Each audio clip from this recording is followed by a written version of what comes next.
પરનારી કે પરધનને જોઈને કોઈ દી આડી નજર ન કરવી, કોઈ દી કુદ્રષ્ટિ ન કરવી. આ બાપ એના દીકરાને કે બેટા કોઈ દી પરનારી ઉપર આડી નજર ન કરતો, અને કોઈ દી પારકું ધન ભાળી અને કોઈ દી લેવાની વૃત્તિ ન કરતો. અને જોજે દીકરા કરેલી કમાણી હાચવજે, અવળે માર્ગે ઉડાડતો નહીં. આજે ઘણાયના બાપ દાદાની કમાયેલી કમાણીઓ છોકરાઓ અવળે માર્ગે ચડ્યા ને બધું સ્વાહા કરી નાખ્યું. ભાઈ આ વિષયોના માર્ગો, વ્યસનોના માર્ગો, ફેશનના માર્ગો અને પાપના માર્ગો, એ તો ભાઈ 3-4 વરસાદ ન પડ્યો હોય ને જમીનમાં જે કોહારિયા થયા હોય એના ધોરિયાના પાણી તમે જવા દો ને, એ કોહારિયા કોઈ દી ભરાય જ નહીં.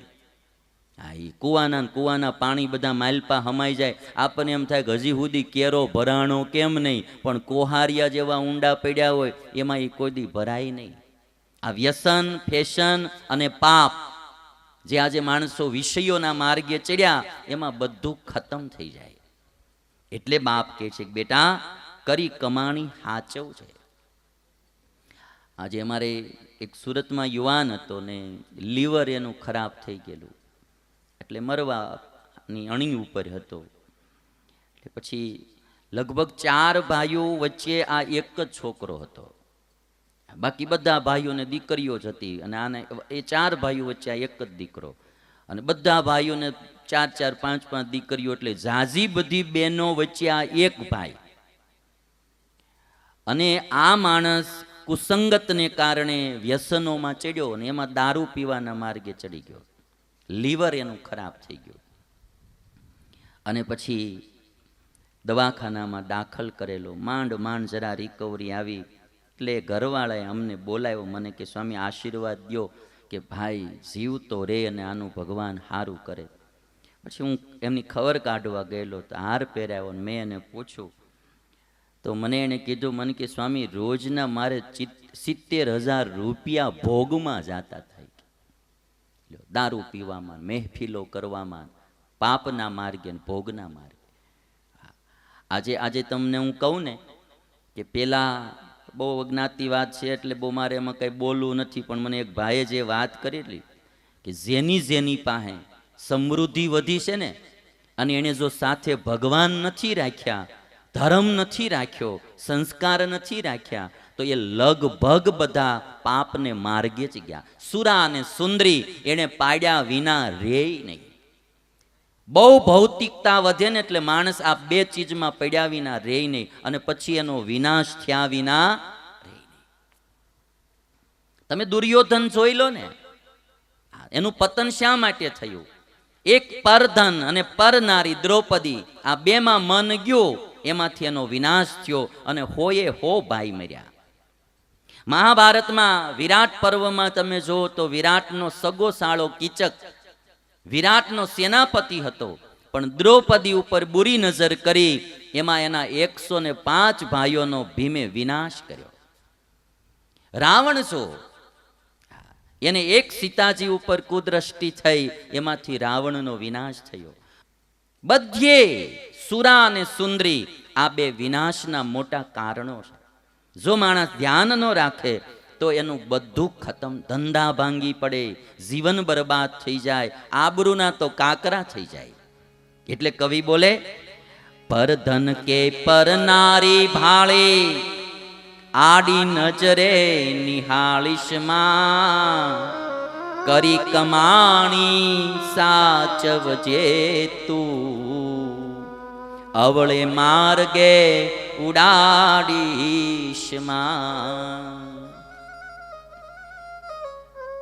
અને એક ભાઈ કહેતો, મારી પાસે તો શું છે, બધા દર્દીઓ બહુ આવે છે એટલે મને આ બધો અનુભવ નહીં. હું બહુ નાની ઉંમરમાં સાધુ થયેલો એટલે બહુ સંસારનો લાંબો અનુભવ નહીં, પણ માણા આવે ને, અમારે સુરતમાં જ એક યુવાન, પૈસા આવે એટલે માળો મુંબઈ ઉપડી જાય, અને પછી જિંદગી જે એને બગાડી આખી. પછી એક દી આવીને મારી પાસે રોતો હતો. બધા પાપ જેમ જેસલે પોકાર્યા ને એમ બધો પોકારતો હતો. તો એ આપણને એમ કલ્પના થાય કે માણસો આટલી હદે પાપના માર્ગે ચડી જતા હશે. ફાર્મ બનાવે, પછી બહુ રૂપિયો વધે ને પછી ફાર્મ બનાવે, ફાર્મમાં જઈને માળા બેફામ થાય, પછી જાતા વાર ન લાગે. અમુક જુવાનીઓ અમારે સુરત પછી આમ જરાક પૈસો વધે ને એટલે રવિવારે મારા સાપુતારા વૈયા જાય, હે હિલ સ્ટેશનમાં જઈ અને પછી પીવે ખાય ને મજા કરે. એટલે આ બધા માર્ગ ખોટા છે, જેદી તેદી પાછું વળવું પડશે. અને એટલા માટે કવિ કહે કે તું કરી કમાણી હાચવજે, અવળે માર્ગે વાપરતો નહીં. અને જે સુનીતિએ ઉપદેશ ધ્રુવને દીધો કે બેટા કોઈનું અહિત ન કરતો, બાપ કહે છે તારે માર્ગે તું આંબા રોપજે, બાગ બીજાનો બગાડીશ માં, જેના ફળ તું સદાય જમતો,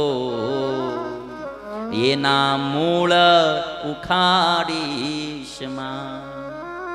તારા માર્ગે તું આંબા વાવજે પણ કોકના બાગ નો બગાડતો.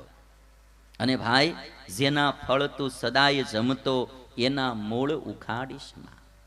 ખાસ તો મારે એ કહેવું છે કે મા બાપના ફળ આપણે બધાએ બહુ ખાધા હોય એટલે એને કોઈ દી વૃદ્ધાશ્રમમાં મૂકવા ન જવા, એ મૂળ ઉખાડ્યા કહેવાય ભાઈ, કે એને નોખા કાઢવા.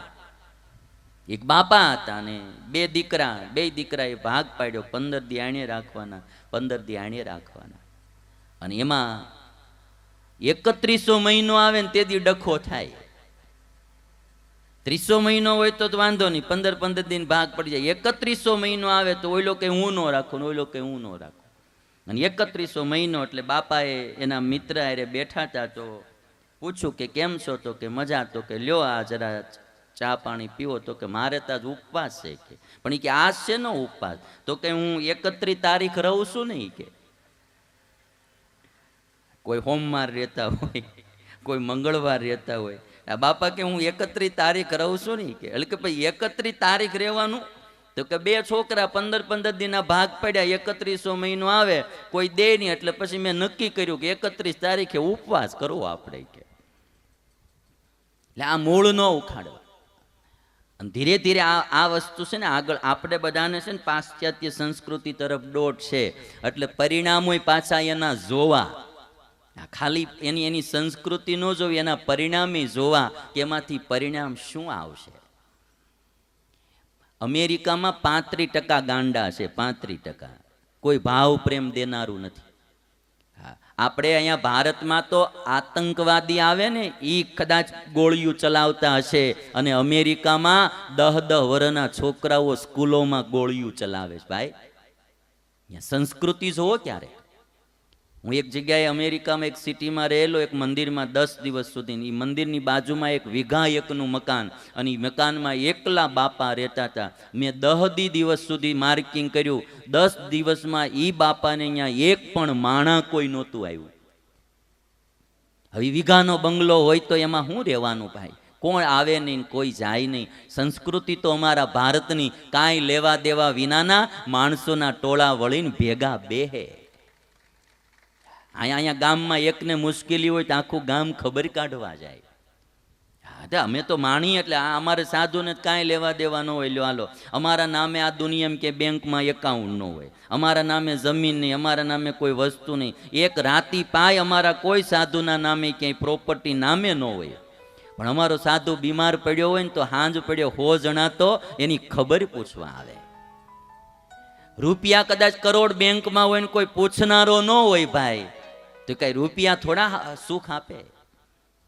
એક દાદાને ત્યાં હું પધરામણી ગયેલો, મોટું મકાન, બંગલો મોટો જબરો. મેં દાદાને પૂછ્યું, દાદા દાદી બે જ રહેતા. મેં કીધું તમે એકલા?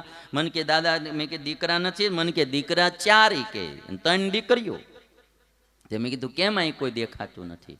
મને કે એક દીકરો અમેરિકા છે, એક ઓસ્ટ્રેલિયા છે, ને એક ઇંગ્લેન્ડ છે, કે એક ન્યુઝીલેન્ડ છે, કે 3 દીકરીઓ તે કે બધી આઉટ કન્ટ્રીમાં છે. આખું યુનિવર્સલ ફેમિલી એનું એમ. એટલે ઇન્ટરનેશનલ, આ ઇન્ટરનેશનલ સ્કૂલ હોય ને એમાં બાપાની ઇન્ટરનેશનલ કુટુંબ. હવે દાદો ને દાદી એકલા બિચારા રે.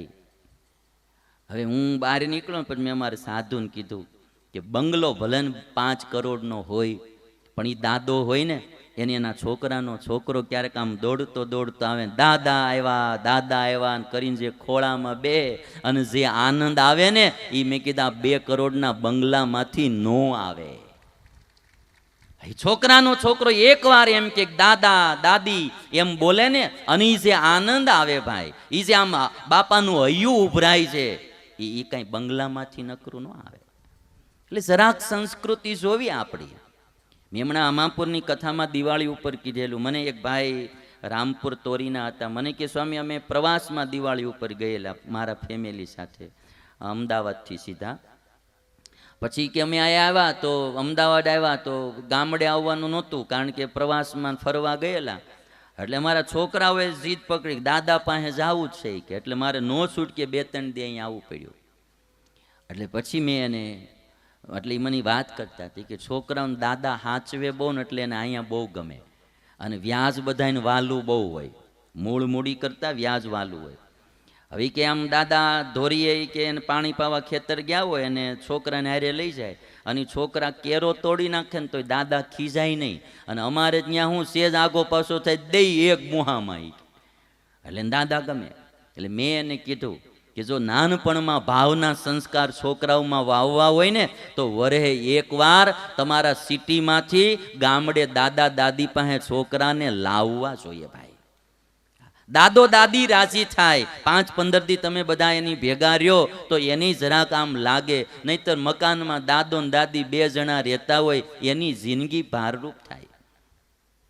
આ કથાઓ તમે ભાગવતની બધી સાંભળી છે, પણ મારે તો અટાણના પ્રેક્ટિકલ માણાની કથા કરવી છે કે કાંઈક જીવનમાં આપણે સુખી થાય. અમે આ સાધુઓને અમારા હાથ પેઢીએ કોઈને હુતક ન લાગે, પણ ભગવાનની દયાથી અટાણે અમે 12-15 જણા જે છીએ ને, એકાબીજા વિના કોઈને હોરવે નહીં એટલો ભાવ ખરો એકાબીજામાં. એટલે નહીતર અમારે કાંઈ શેઠ વાળ ન રાખવાના હોય, અમારે ક્યાંય પાણીપુરી ખાવા જવાનું ન હોય, અમારે કાંઈ સારા કપડાં પહેરવાના ન હોય, દિવાળી હોળી બધી એકના એક હોય. પણ છતાં આનંદ શેનો છે? પારિવારિક ભાવનાનો આનંદ છે. અને એટલા માટે કુટુંબ ભાવ થાય એ બહુ જરૂરી છે. માતા પિતાને સાચવવા રાખવા, સાસુ સસરાની સેવા કરવી, એનો આશીર્વાદ તમને કામ આપશે. એના મૂળ ન ઉખાડવા.